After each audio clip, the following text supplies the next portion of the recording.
안녕하세요. 저는 얼마 전에 이혼한 여성입니다. 사연 튜브 애청자로서 다른 분들이 풀어놓은 여러 사연에 공감하며 많은 위로를 받아왔죠. 사실은 제게도 남몰래 소가리를 해왔던 사연이 하나 있는데요. 오늘은 제 드라마 같은 사연을 여러분들에게 공개하려고 합니다. 이렇게 많은 분들에게 저의 치부를 공개한다는 게 창피한 일이지만 이걸 보시는 모든 분들은 저와 같은 일 절대 겪지 마시라는 마음으로 어렵게 사연을 보내게 됐습니다. 저는 아무리 생각해도 결혼 생활 내내 제가 잘못한 게 없다고 생각하는데요. 여러분들은 어떻게 생각하시는지 정말 궁금합니다. 전 30살이 될 때까지 연애 한 번 하지 못한 숙맥이었어요.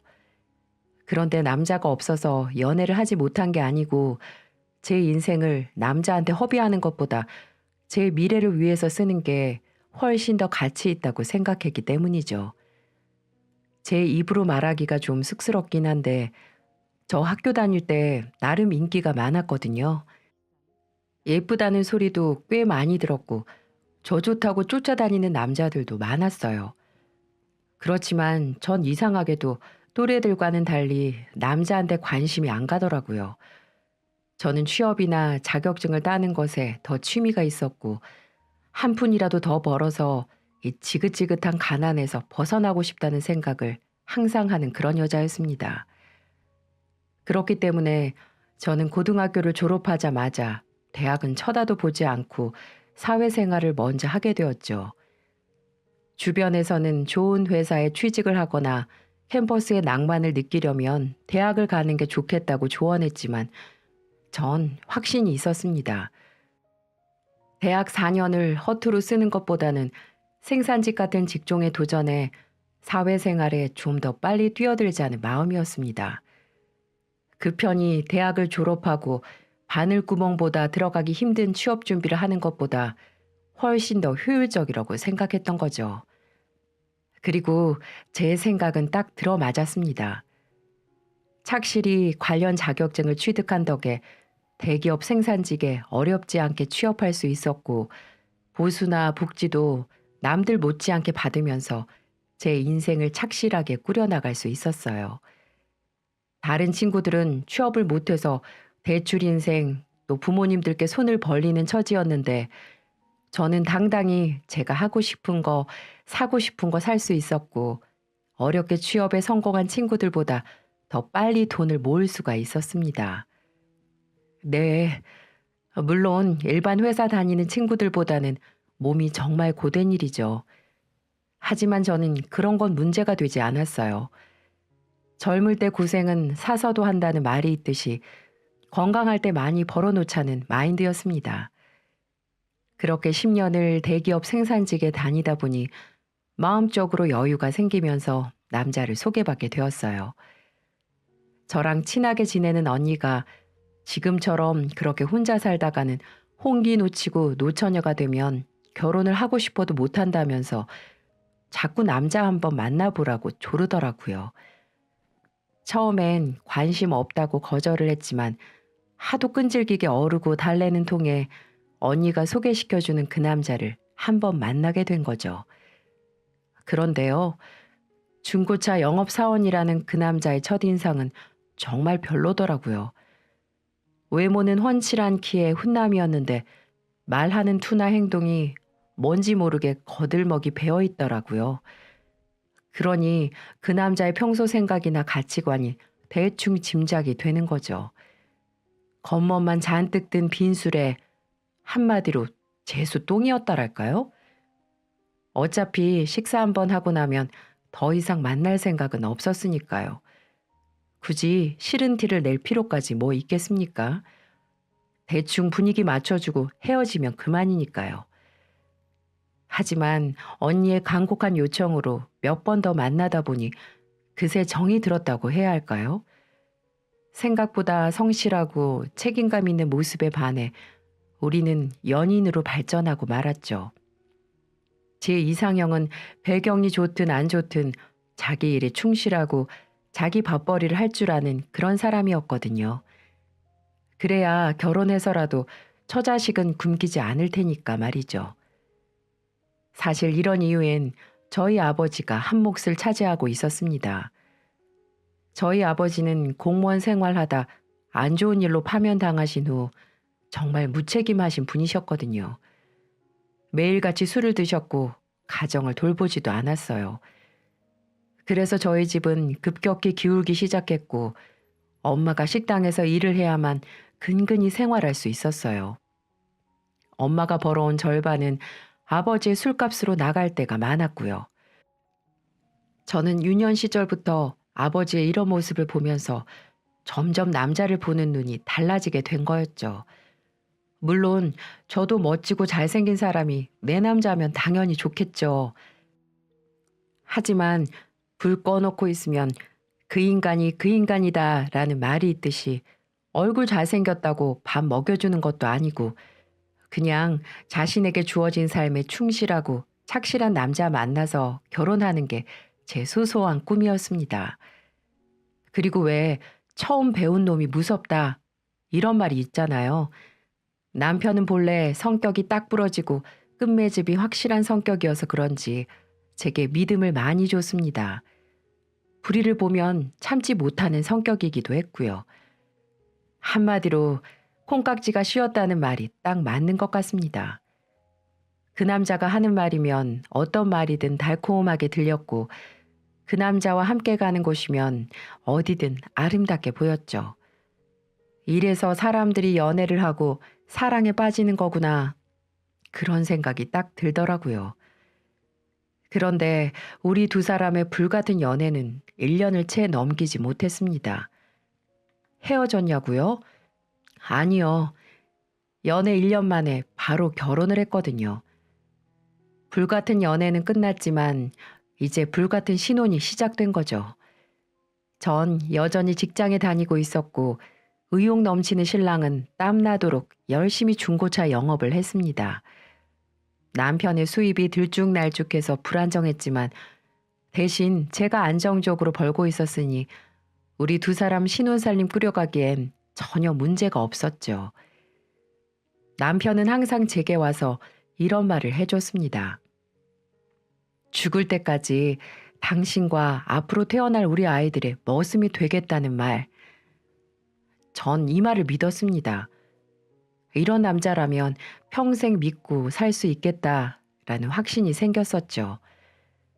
우리는 서로 사랑하고 있었고 수입도 모자라지 않았고 또 의지를 불태우는 남편의 미래도 밝았으니까 성공적인 가정을 꾸릴 수 있을 거라는 믿음도 있었어요. 하지만 저희 결혼 생활에 실금이 가기 시작한 건 전혀 생각지도 못한 곳에서부터 발생하게 됐습니다. 그건 바로 말로만 듣던 고부간의 갈등 때문이었는데요. 남편과 결혼을 마음먹은 후부터 시어머니와 좋은 관계를 유지하고 있었기 때문에 이런 문제가 생기리라고는 조금도 예상하지 못했죠. 신혼 초에도 인천에 있는 시댁을 자주 찾으며 며느리로서 본분을 지키며 친분을 잘 유지해 왔습니다. 어머님은 처음에는 정말 잘해주셨어요. 맛있는 음식도 자주 해주셨고 말씀도 참 예쁘게 해주셨어요. 그래서 전 저와 시어머니와의 관계가 틀어질 거라고는 생각하지 못했습니다. 그 발단은 자전거를 타다 넘어진 시어머니가 병원에 입원하면서부터 시작됐습니다. 평소에 자전거 타는 게 취미였던 어머니가 내리막길에서 중심을 잃고 크게 넘어지셨는데요. 다행히 헬멧을 쓰고 있었기 때문에 머리는 다치지 않았지만 한쪽 다리가 부러지고 말았습니다. 부득이하게 철심을 박아야 하는 수술을 진행하게 됐고 그 때문에 며칠 동안 병원에 입원을 해야 했죠. 전 수술이 끝난 직후 시어머니를 찾아갔습니다. 그런데 이상하게 절 보는 시어머니 표정이 영 좋지 않는 겁니다. 어머니, 저 왔어요. 몸은 좀 어떠세요? 어떻긴 뭐가 어때? 늙은이가 이러다 죽는 거지 뭐. 네? 그게 무슨 말씀이세요? 다리 부러졌다고 안 죽어요. 그래서 다리 부러진 시애미를 이제 찾아온 거냐? 죽을 병 아니니까 오기 싫었는데 억지로 온 거야? 네. 어머님도 참 무슨 말씀을 그렇게 하세요. 내 말이 틀렸니? 너니 시애미가 큰 사고를 당했으면 부랴부랴 들여다봐야지. 어쩜 수술이 끝날 때까지 코빼기도 안 보이니? 너네 공장 대기업이라서 충분히 휴가 쓸 수도 있잖아. 그런데도 수술하고 며칠 뒤에서야 찾아와? 정말 실망이구나. 내가 널 아끼는 것만큼 너는 날 그렇게 생각 안 한다는 거 이번에 제대로 알았다. 만약 사부인이 병원 신세를 졌다면 이렇게 홀대하진 않았을 거 아니냐. 내가 며느리 잘 둔 덕에 일당 10만 원짜리 간병인도 쓰고 아주 호강한다 호강해. 고맙다. 정말 고마워.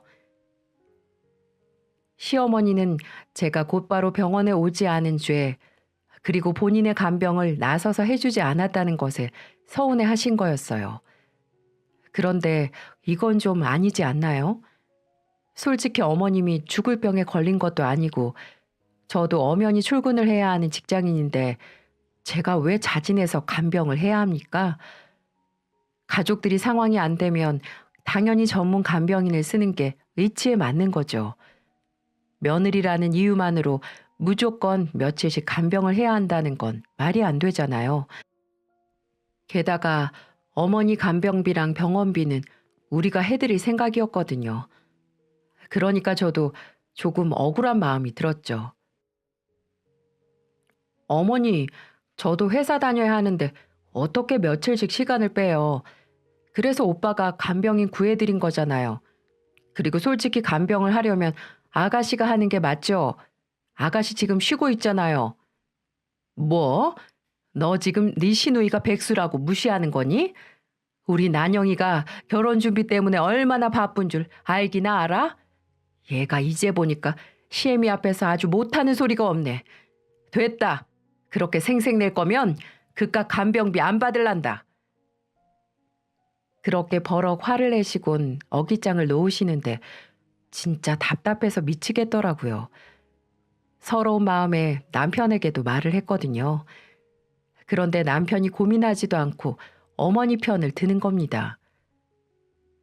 당신이 말을 좀 잘못했네.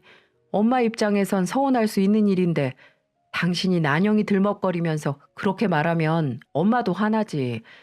당신 같으면 안 그러겠어?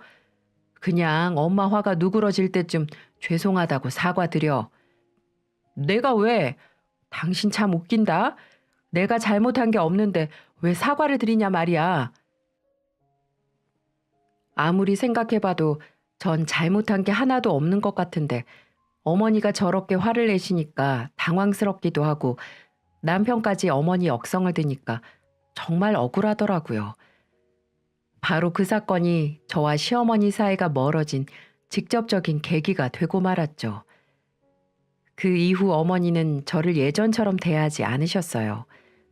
말끝마다 꼬투리를 잡으시고 어떻게든 시비를 걸려고 하는 뉘앙스였습니다. 한 번은 명절 때 일이었는데 제게 문자가 와서는 단답형으로 고기라고 문자를 보낸 겁니다. 그래서 저는 시모에게 전화를 했어요. 근데 어머니가 전화를 받지 않더라고요. 왜냐면 소고기를 사가야 되는지 삼겹살을 사가야 되는지 아니면 생선을 사가야 하는지 몰랐거든요. 근데 전화를 안 받으시길래 그중에서 가장 비싼 소고기를 사가지고 갔습니다. 그리고 시댁에 찾아갔어요. 어머니, 저 왔어요. 뭘 이렇게 벌써 많이 하셨어요? 네가 늦게 오는 바람에 내가 혼자 개고생했다. 됐고, 내가 너한테 뭘 바라겠냐. 내가 사오라고 한 건 사왔어? 네, 여기 소고기 사왔어요. 야, 누가 소고기 사오래? 나 소고기 안 먹는 거 모르니? 네 남편이 나 소고기 알레르기 있는 거 말 안 했어? 아니면 소고기 먹고 지금 응급실 한번 가보라는 거니? 이거 시애미 잡아먹으려고 아주 용을 쓰네. 어머니가 전화를 안 받으셔서 그중에서 사온 건데 전 어머님이 알레르기 있다는 걸 전혀 몰랐고요. 그리고 저번에 소고기 드시지 않았었어요? 갑자기 알레르기가 생기시다뇨. 내가 언제 먹었어? 됐다. 하여튼 요즘 것들은 어른을 공경할 줄 몰라요. 그냥 너나 처먹어. 갖다 버리던가. 와, 미쳐 돌아가시는 줄 알았습니다. 본인이 단답형으로 고기라고 문자 보내놓고서는 이런 억지가 어디에 있나요? 그리고 분명 결혼 전에 한 번 소고기를 먹었었는데 갑자기 소고기 알레르기라뇨. 한마디로 어머니는 저를 어떻게든 괴롭히려고 심술을 부렸던 겁니다. 아무튼 그날은 명절이라서 참았어요. 괜히 대들어서 분위기 망치고 싶지 않았거든요. 그리고 또 한 번은 우리 친정을 무시하는 발언을 일삼는 겁니다. 너 한 달에 친정에 얼마씩 보내주니? 다 알고 있다. 솔직히 말해봐라. 네? 제가 무슨 돈을 보내드려요? 아, 얼마 전에 엄마 병원비 하라고 50만 원 보내준 거 가지고 그러시는 거예요? 50만 원 말고도 매달 30만 원씩 보내주고 있잖아. 내가 네 머리 위에 있어 이거사. 어디서 거짓말을 하려고 그래? 우리 아들이 힘들게 번 돈으로 지금 친정에나 갖다 주고 한 번만 더 돈 보내면 앞으로 내가 니네 돈 관리할 줄 알아. 어머님, 누가 30만 원씩을 드린대요? 어디서 이상한 소리 듣고 와서는 또 이렇게 억지 부리시는데요. 인연이 또 발뺌하네. 하여튼 사기치는 게 네 집안 내력이냐? 너희 아버지도 공무원 하시다 뒷돈 받아 쳐드시고 잘렸다며? 지 애비나 딸이나 똑같지 뭐. 그 피가 어디 가겠어? 말씀 지나치신 거 아니에요? 어서 사과하세요. 내가 왜? 내가 없는 말을 지어서 한 게 아니라 사실을 그대로 말한 것뿐인데. 그리고 니네 엄마는 왜 병원에 들락거려서는 너한테 병원비를 요구하는 건데? 요구한 적 없고요. 딸로서 제가 드린 거예요. 그리고 한 번만 더 저희 집에 대해서 입방아 올리면 저 가만히 안 있을 겁니다. 분명 말씀드렸어요. 아시겠어요? 시모는 제게 친정에 몰래 돈을 빼돌리냐며 저를 추궁까지 하기 시작하더군요. 말 그대로 심증은 있지만 물증이 없으니 저를 그냥 떠본 거였습니다. 그러면서 저희 부모님을 무시하기 시작하는데 도저히 가만히 있지 못하겠더라고요. 그래서 한 번만 더 그런 말을 하면 감당 안 될 거라고 선언을 해버렸죠. 그렇게 우리는 점점 사이가 멀어지게 됐습니다. 연락도 보기도 싫었어요. 그렇게 어색한 몇 달이 흘렀고 예정돼 있던 아가씨의 결혼식 날이 다가왔습니다. 그간 시어머니와 연락을 끊고 지낸 건 아니지만 확실히 예전보다는 서먹서먹한 상태였어요. 정말 얼굴 보기가 힘들더라고요. 그래도 가족의 일원이니 참석할 수밖에 없었습니다. 그렇게 저는 애써 억지 웃음을 지으며 시누이 결혼식에 참석을 하게 되었죠. 역시나 어머님은 결혼식 내내 제게 곱지 않은 눈빛을 보내는데 정말 불편해서 죽을 맛이었습니다. 어떻게 시누이 결혼식에서 제 얼굴을 더 많이 쳐다보시는지 눈에서 레이저가 나오는 줄 알았네요. 그런데 결혼식이 모두 끝나고 시댁에 가서 이런저런 마무리를 하고 있는데 축의금을 세던 어머니가 빽 하고 소리를 지르는 겁니다. 200만 원? 예, 너 축의금을 200만 원 한 거니? 네? 왜요? 혹시 너무 적다고 생각하세요? 그럼 200만 원이 적지, 맞니? 넌 어떻게 시누이 결혼식에 고작 200만 원 줄 생각을 했니? 내 친구들 보니까 며느리들이 500씩도 넣고 그러던데 넌 대기업 다닌다는 애가 진짜 짜다 짜. 얼마나 지 시엠이랑 내 딸을 무시했으면 그러겠어? 요즘 세상에 돈 200, 걔 사료값도 안 된다. 지금 우리 애가 걔보다 못하다는 거니? 어머니, 무슨 말씀을 그렇게 하세요? 돈 200도 저희 상황에 맞게 드린 거고요. 따로 TV도 사다 드렸잖아요. 정말 언제까지 이렇게 시비를 거실 건데요? 어머니만 보면 제가 숨 막혀서 미칠 것 같다고요. 저희 넘치게 사는 거 아니잖아요. 요새 오빠도 경기가 어려워서 일이 만만치 않아요. 그래도 오빠랑 상의해서 그 정도라도 한 거라고요. 뭐라고? 어머 어머, 얘 말하는 것 좀 봐라. 그러니까 네 변변치 않은 아들놈이랑 결혼해서 내가 다 먹여 살리고 있는데 왜 시애미가 이런 걸로 잔소리하냐 이거지? 그리고 말이야 바른 말이지. 우리 아들이 제 동생 결혼하는데 200만 원만 내놓고 싶었겠니? 이게 다 네 눈치가 보이니까 그러는 거 아니야. 그깟 공장 좀 다닌다고 하도 위세를 떠니까 네 남편이 기도 못 펴고 일도 잘 안 되는 거 아니냐고. 네? 제가 언제 그렇게 말했어요? 200만 원도 성의껏 내놓은 거라고 말씀을 드리는 거죠. 그리고 제가 언제 오빠 길을 죽였다고 그러세요? 어디서 따박따박 말댔구야. 사람이 돈 가지고 추접하게 나오는 게 제일 모양새가 안 좋은 거 몰라? 됐고, 지금 가서 300만 원 더 찾아와. 500만 원 맞춰. 그렇게는 못 하겠는데요. 정 부족하다 생각하시면 어머님이 주시던가요. 왜 이렇게 며느리를 못 잡아서 안달인지 모르겠네요. 저 이제부터 어머니 말씀 곧이곧대로 실천하는 그런 호구 안 할 겁니다. 섭섭하다고 하셔도 어쩔 수가 없어요. 지금껏 그만큼 참았으니까요. 뭐? 너 말 다 했어? 저는 결국 폭발하고 말았어요. 계속 이렇게 당해주다가는 앞으로 더 심해질 것만 같았거든요. 그리고 이유 없이 며느리를 떠나 사람을 이렇게 괴롭히는데 어떻게 계속 참을 수가 있을까요? 결국 제가 터뜨려버리니 시모는 뒷목을 잡고 말더군요. 저는 그 모습을 보고 혼자 택시를 타고 집에 와버렸고요. 남편 놈이 전화해서는 어서 돌아와서 사과하라고 했지만 이번에도 제가 잘못한 게 없기에 니네 엄마 네가 진정시키라고 하면서 그냥 무시해버렸습니다. 정말 말문이 턱 막히더라고요. 여러분, 예쁘지도 않은 시누이 결혼식에 내놓은 200만 원이 적습니까? 그 돈도 알뜰살뜰 사는 제겐 큰 돈이었거든요. 그리고 남편과 의논해서 그 정도 하기로 결정을 한 건데 왜 저한테만 뭐라고 하는 걸까요? 며칠 후 남편은 겨우 감정을 다스리던 제게 자기 속내를 꺼내놓더라고요.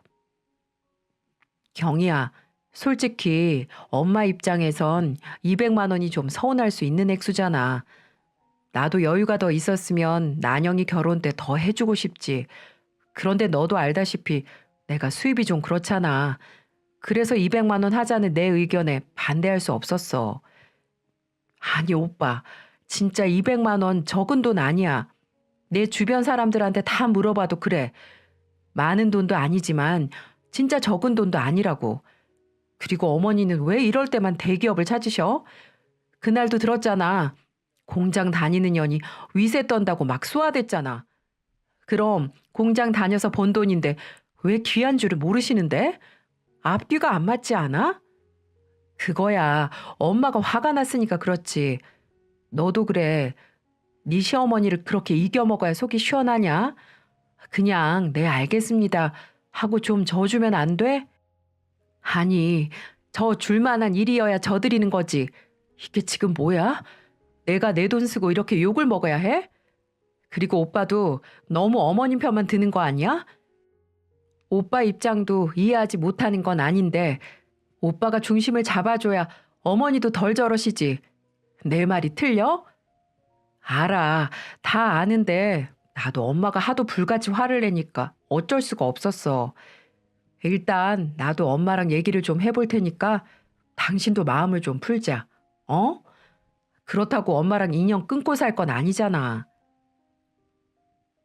속은 상했지만 남편의 말이 틀린 건 아니었어요. 어찌됐든 시어머니와 영원히 이렇게 지낼 수는 없었으니까요. 누가 양보를 하든 엉킨 실타래를 풀긴 풀어야 한다고 생각했죠. 그래서 진짜 100번 양보해서 남편이 어머니와 이야기를 나눈 후 시어머니에게 전화를 드렸습니다. 어머니, 아직도 화 많이 나셨어요? 제가 생각이 좀 짧았어요. 전 그래도 성의를 다했다고 생각했는데 어머니가 타박하시니까 서운한 마음에 말을 막 했어요. 죄송해요, 어머니. 진짜 반성을 하는 거니? 난 네가 진짜 시댁 식구들을 가족으로 생각하는 게 맞는지 의심스럽다. 그럼요, 어머니. 오빠랑 결혼한 순간부터 당연히 전부 가족으로 생각했죠. 그러니까 그런 말씀 마세요. 네? 일단은 네가 사과를 한다니까 받아들이마. 그런데 다시는 이러면 안 된다. 나 그땐 정말 참지 않을 거야. 알았니? 그럼요, 어머니. 그렇게 시어머니와의 갈등은 일단락 되는 것처럼 보였습니다. 하지만 그건 제 착각일 뿐이었죠. 어머님의 생신날이었어요. 외식보다는 해먹자는 시어머니의 고집에 결국 전 시댁에 가서 이런저런 음식을 해드렸죠. 미역국부터 갈비찜까지 전 솜씨를 10분 발휘해서 상다리가 휘어지도록 시어머니의 생신상을 차려드렸습니다.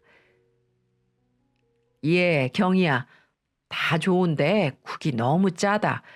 물 좀 더 넣고 다시 끓여와야겠어. 아, 너무 짜요? 예, 알겠어요, 어머니. 다시 끓여올게요. 잠시만요. 시어머니랑 화해는 하기로 했지만 저 역시 마음의 앙금이 완벽하게 풀리지는 않은 상태였고요. 그래도 며느리인 제가 양보를 해야겠다 싶어 어머니의 생신상을 준비해 드렸죠. 그런데도 국이 짜네 마네 하시며 트집을 잡기 시작하는 게 아니겠어요? 시어머니 생일이라고 시누이며 아주버니며 모두 화기애애한데 저만 주방에서 정신없이 바쁘고 거기에다 음식 지적까지 당하니까 또 슬슬 올라오기 시작하더라고요. 그런데 그 순간 결국 대사건이 터지게 되었습니다. 문제의 발단은 시누이 손에서 일어나게 되었죠. 저도 정말 예상치 못한 돌발 상황이었습니다. 어머, 올케 언니, 핸드폰 새로 바꿨나 봐요? 네, 액정이 깨지는 바람에 2달 전에 바꿨어요. 이리 줘봐요. 와, 디자인 진짜 예쁘네. 이거 기능이 뭐뭐가 있어요? 나도 바꾸고 싶다. 어? 근데 이건 뭐예요? 배겨시 CM이? 어머, 이거 지금 우리 엄마 연락처를 이렇게 저장해 놓은 거예요? 어머머 세상에. 엄마, 봐봐. 올케 언니가 엄마를 이렇게 저장해 놨었네. 와, 그렇게 안 봤는데 참 무서운 올케였네. 아니, 그게... 네, 맞습니다. 시모랑 한창 싸우고 냉전일 때 어머니라고 부르고 싶지도 않아서 백여시라고 휴대폰에 저장해 놨었는데 그걸 그만 들켜버리고 만 거였어요. 정말 난처하더군요. 설마 시누이가 제 휴대폰을 볼 거라고는 생각을 못 했었는데 정말 식은땀이 나고 죽는 줄 알았습니다. 정신이 없는 바람에 시누이에게 구경하라고 비번을 풀어준 게 문제였어요. 정말 깜빡 잊고 있었거든요. 어머, 어머, 진짜 미쳤나 봐. 어떤 며느리가 시어머니를 백여시, 시애미 이렇게 저장해놔요? 올케 언니 진짜 정신 나간 거 아니에요? 아니요. 그게 아니라 아니긴 뭐가 아니에요. 이렇게 딱 저장돼 있는데 시누이가 물 만났다는 듯이 호들갑을 떠는 바람에 분위기는 더 냉랭해져 버렸습니다. 얼굴이 불그락 푸르락해진 시어머니가 제 핸드폰을 빼앗듯이 확인을 하더니 제 핸드폰을 내던져 버리더군요. 그래, 네가 평소에 얼마나 이 시애미를 개떡같이 생각했으면 내 이름을 이렇게 저장해 뒀겠냐? 그 어줍지 않은 마음으로 내 생일상을 차리려니까 맛이 제대로 나올 리가 있겠어? 됐다. 이제 나도 네 진심을 제대로 알았으니까 애쓸 필요 없다. 당장 집으로 돌아가서 백여시 시애미 신경 쓰지 말고 잘 살거라. 그 길로 시어머니의 생일은 그야말로 개판이 되고 말았죠. 남편은 말할 것도 없고 시아버님, 시누이와 아주버님 모두 싸늘한 눈빛으로 절 쿡쿡 찌르더군요. 정말 어찌나 무안하던지 쥐구멍이라도 있으면 숨고 싶었습니다. 그렇게 집으로 돌아가는 길에서도 화가 난 남편이 얼마나 절 쪼던지요. 하지만 제 잘못이니까 진짜 할 말이 없더라고요. 솔직히 네 엄마가 하도 날 못 잡아 먹어서 안달이니까 이러는 거 아니냐 라고 말하고 싶었지만요. 이제 시어머니와의 관계는 정말 건널 수 없는 강을 건넌 셈이나 마찬가지였죠. 하지만 마음 한켠으로는 차라리 잘 됐다 싶은 마음도 있었어요. 모양새는 우습게 됐지만 어쨌든 당분간은 불편한 시어머니와의 관계가 끝날 테니까요. 하지만 그 생각이 얼마나 순진한 생각이었는지 금세 깨달을 수 있었습니다. 백여시 시애미 사건이 있은 후 2주 정도 지났을까요? 주말 오전에 남편이랑 간단히 아침을 먹고 있는데 현관 벨이 울리더라고요. 집에 올 사람이 없는데 벨이 울리니까 의아한 생각을 하며 대문을 열었죠. 아, 그런데 글쎄 시어머니가 딱 서 계시는 게 아니겠어요? 전 귀신을 본 것처럼 화들짝 놀라고 말았죠. 어머니, 어머니가 여긴 웬일이세요? 넌 시어머니를 보는 표정이 왜 그러냐? 내가 저승사자처럼 보이니? 아니, 그게 아니고 연락도 없이 너무 갑작스럽게 오셔서 그렇죠. 니들 어떻게 사는지 궁금해서 한번 와봤다. 근데 지금 니들 먹는 거 아침상이냐? 네? 네, 아침 먹는 중이었어요. 아유, 아침에 무슨 빵에다가 잼을 발라 먹어? 난 우리 균성이 매일 아침 밥 지어서 국에다가 차려줬는데 이러니까 애가 맨날 비실비실하지. 바깥에서도 일을 제대로 볼 수나 있겠어? 네? 어머니 그게 또 무슨 소리예요? 오빠 빵 엄청 좋아해요. 또 그놈의 말대꾸. 넌 어쩜 시애미한테 한마디도 안 지려고 하니? 아니 그게 아니라 그리고 집안 꼴은 이게 뭐냐? 네가 아무리 회사 다닌다지만 최소한의 집안 정리를 하면서 살아야지. 여자가 할 일도 하지 않으면서 돈만 벌어오면 뭐해? 이제 보니까 왜 시어머니가 굳이 주말 아침에 방문을 하신 건지 알겠더라고요. 시어머니는 백여시 시애미 사건으로 앙심을 품고 있었던 겁니다. 그래서 진짜 시집살이가 뭔지 손수 보여주고 싶었던 거였을 거예요. 못된 며느리 버르장 머리를 단단히 고쳐줘야겠다는 심보로 직접 원정까지 나오신 거였죠. 거기까지 제 생각이 미치니까 저도 부글부글 끓더라고요. 그렇다고 해서 인천에서 연락도 없이 불쑥 나타나서는 살림 검열을 하는 건 좀 아니지 않나요? 저도 꼭지가 확 돌아서는 이런 부당한 대우를 조금도 받고 싶진 않았습니다.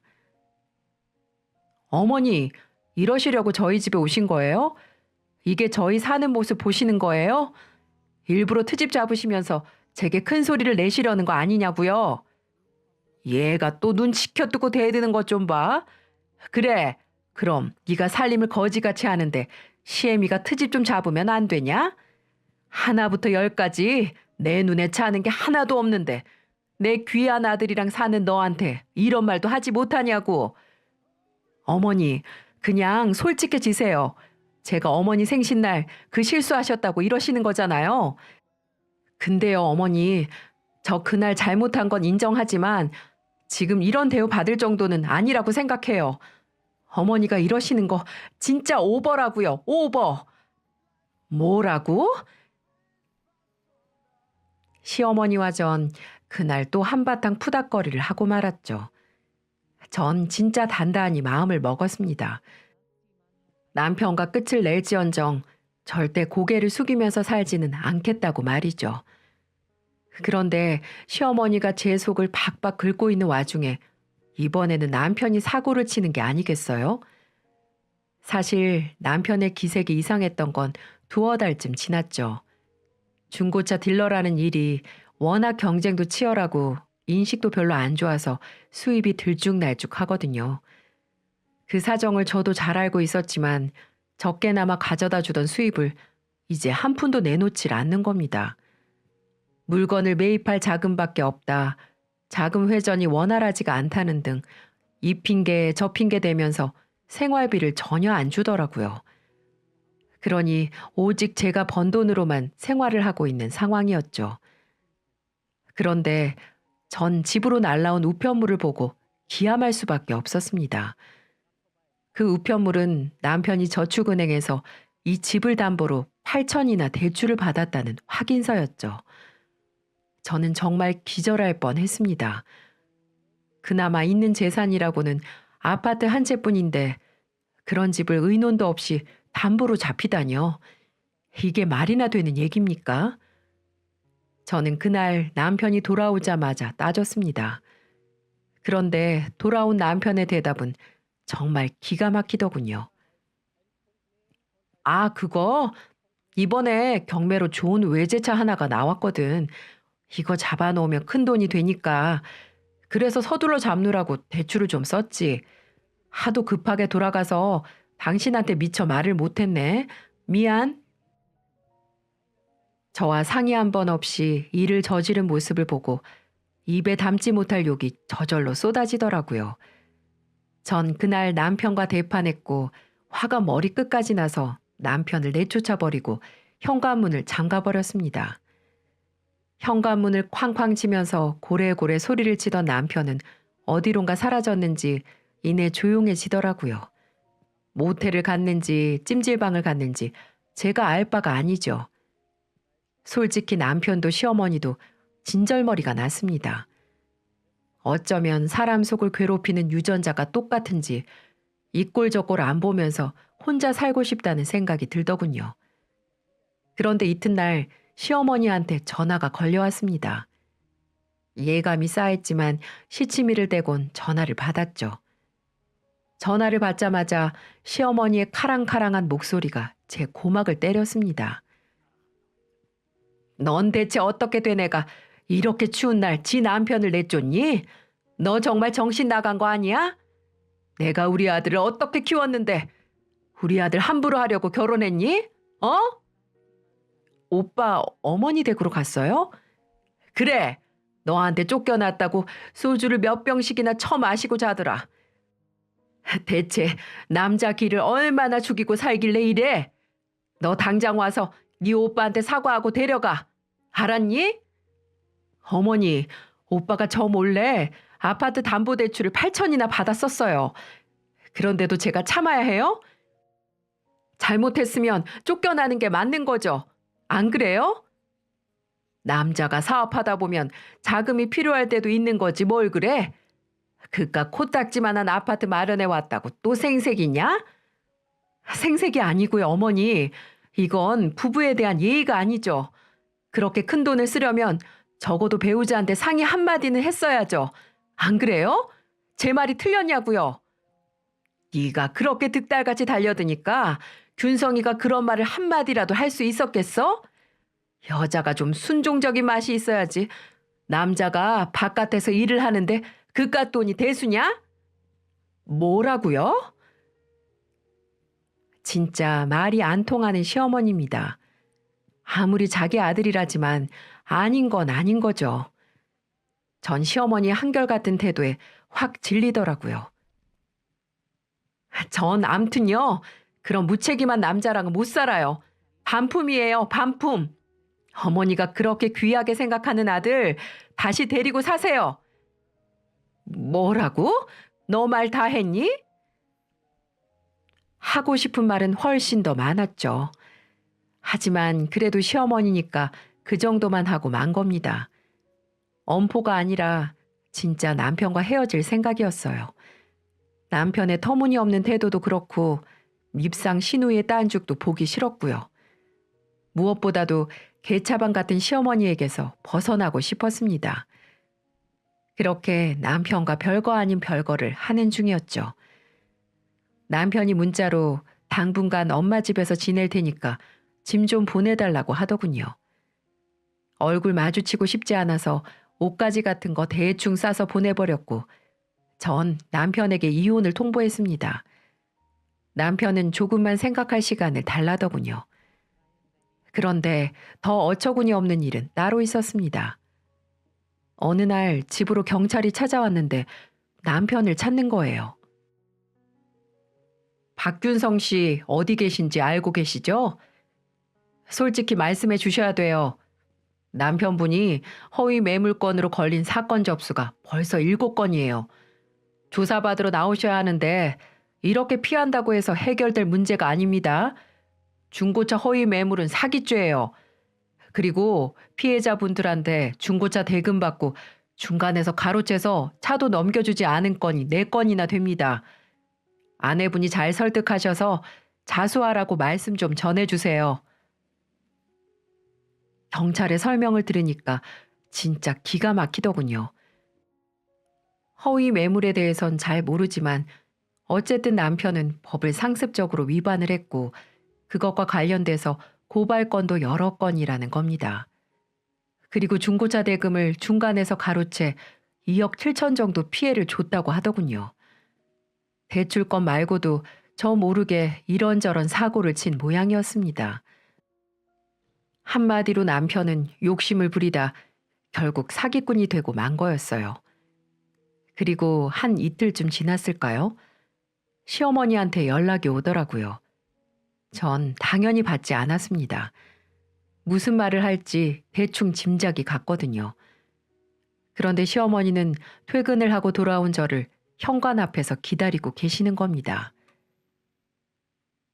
여긴 무슨 일이세요? 넌 왜 이렇게 연락을 안 받니? 정말 균성이랑 이혼할 셈이냐? 네, 제가 말씀드렸잖아요. 저런 남자랑 살고 싶지 않다고요. 알았다. 일단 알았으니까 집에 들어가서 얘기 좀 하자. 난 물 한 잔만 다오. 너한테 기니 할 말도 있고. 썩 내키진 않았지만 서로 정리를 할 건 정리를 해야 하니까요. 전 어머니를 집으로 데리고 들어갔죠. 내온 물을 벌컥벌컥 들이킨 시어머니는 정말 황당무계한 말을 하더라고요. 너도 균성이가 사기죄로 조사받는 거 알고 있지? 아무래도 피해자랑 합의를 하지 않으면 징역을 가야 할 것 같아. 아무리 미운 남편이지만 남편이 감옥 가는 걸 어떻게 내버려 두겠냐. 며느라가 우리가 지금은 서로 오해가 쌓여 있지만 우선 균성이 일부터 해결해야 되지 않겠니? 내가 경찰이랑 피해자 말을 좀 들어보니까 피해액이 전부 합치니까 3억에서 4억 정도 되는 것 같더라. 우선 이 아파트를 좀 처분해서 어떻게든 균성이부터 빼내자. 네? 그걸 왜 제가 해야 해요? 어머니가 귀하게 여기는 아들이니까 어머니가 하시면 되겠네요. 내가 그런 큰 돈이 어딨어. 그나마 네 시아버지랑 깔고 있는 집까지 건드리면 길바닥에 나 앉아야 하는데 네 남편이잖니. 네 남편이니까 네가 해결을 해야지.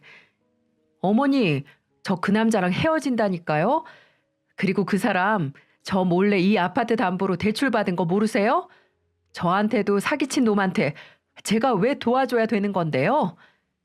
정말 네 남편 콩밥 먹는 꼴 볼 생각이니? 누가 남편이에요? 이혼한다니까요. 어머니야말로 무식한 말씀 하시는 거 아니에요? 뭐라고? 무시? 인연이 정말 지금 또 나 무시하는 거니? 그러더니 갑자기 집에 있는 물건들을 마구 던지는 게 아니겠어요? 장식장이며 TV며 온갖 물건을 집어던지는데 집안은 순식간에 아수라장으로 변하고 말았죠. 제가 경찰에 신고를 하니까 이젠 제 머리채까지 잡으며 난리를 피웠습니다. 시어머니의 난동은 경찰이 올 때까지도 계속됐죠. 아, 이거 놓으세요. 머리 다 뽑힌다고요. 어디 고졸밖에 안 되는 년이 누구 보고 무식하다고 지랄이야, 지랄이? 머리가 나쁘면 대학 나온 남편한테 순종하면서 쥐 죽은 듯이 살 것이지. 뭐가 그렇게 잘났다고 나대는 거야? 그럼 중학교도 못 마친 어머니가 그 잘난 아들 계속 순종적으로 모시면서 사세요. 네? 뭐야? 너 내가 중학교 중퇴라는 건 또 어떻게 알았니? 그렇게 귀한 아들분께서 어머니가 공부를 더럽게 못해서 그만두고 평생 밭일하면서 사셨다고 말씀해 주셨네요. 이게 정말? 시어머니와의 드자비질은 결국 경찰의 만류로 겨우 끝이 났고요. 전 그런 시어머니를 상대로 폭력과 기물 파손으로 고소를 했습니다. 그리고 몇 달 후 전 남편과 합의 이혼을 진행했습니다. 제가 잘못한 게 없으니 모든 걸 제 앞으로 가져올 수 있었고, 애가 없으니 이혼하는 게 그리 어렵지는 않았어요. 전 남편은 결국 현재 사기 죄목으로 2년 실형을 받고 복역 중에 있습니다. 결국 피해자들과 합의를 보지 못해서 벌을 더 무겁게 받게 된 것이었죠. 알고 보니 전 남편 놈은 카드 돌려막기처럼 사기친 돈을 돌려 까고 있었더라고요. 그리고 주식에도 많은 돈을 투자했었나 봅니다. 결국 시누이도 시어머니도 남편에게 합의를 위한 실질적 도움을 주지 못했습니다. 아니 못한 건지 외면한 건지는 저도 확실치 않고요. 저한테 그렇게 아파트 팔아 합의 봐달라고 하더니 본인 집은 팔기 싫었었나 봅니다. 가끔 시어머니한테서 문자가 한 통씩 날아오곤 하거든요. 내용은 대충 이렇습니다. 그래도 네 전 남편이었는데 면회 한번 가봐라. 가서 얼마라도 영치금도 넣어줘라. 지금 많이 후회하고 네가 많이 생각나나 보더라. 라고 장문의 문자 메시지를 보내는 게 아니겠어요? 그냥 기분 나쁘라고? 네 아들이니까 네가 처리해. 라고 답장을 보내주고 곧바로 연락처를 차단해 버렸습니다. 어떻게 저렇게 사람이 뻔뻔하게 나올 수가 있는지, 이혼한 전 며느리한테 영치금을 넣어달라는 소리가 사람이 할 소리인가요? 시어머니는 아직도 제가 남편에게 미련이라도 남은 줄 아는가 봅니다. 제 사연을 알고 있는 지인들은 정말 잘 헤어졌다고들 합니다. 그런데 또 어른들 중 일부는 제가 좀 지나쳤다는 말씀도 간혹 하시고요. 그렇지만 제 행동에 후회는 하지 않아요. 이제 그런 남자와 전 시댁에게는 단 한 톨의 애정도 남아있지 않습니다. 비상식적인 시어머니에게도 마찬가지고요. 그냥 과거에 살았던 정이 있으니 반성하고 잘 살길 바랄 뿐이네요. 요즘 저는 태권도를 다니고 있어요. 왜냐고요? 전 남편 놈이 와서 해코지라도 할까봐 미리미리 준비하는 거죠. 제 몸은 제가 지켜야 되니까 말이죠. 혹시라도 와서 저를 괴롭히면 돌려차기라도 해버릴 생각입니다. 더 이상 당하고만은 살지 않을 거예요. 이걸 보시는 시청자분들은 끊고 매짐은 확실히 하셔서 저와 같은 일 겪지 않으셨으면 하는 바람으로 긴 사연을 보내게 됐네요. 비록 이혼녀 꼬리표는 달게 됐지만 앞으로 저 열심히 살라고 여러분이 응원해 주시면 정말 감사하겠습니다. 저도 열심히 응원해 드리겠습니다. 제 사연은 여기까지예요. 다들 건강하시고 따뜻한 봄날 잘 보내시길 바랍니다. 감사합니다.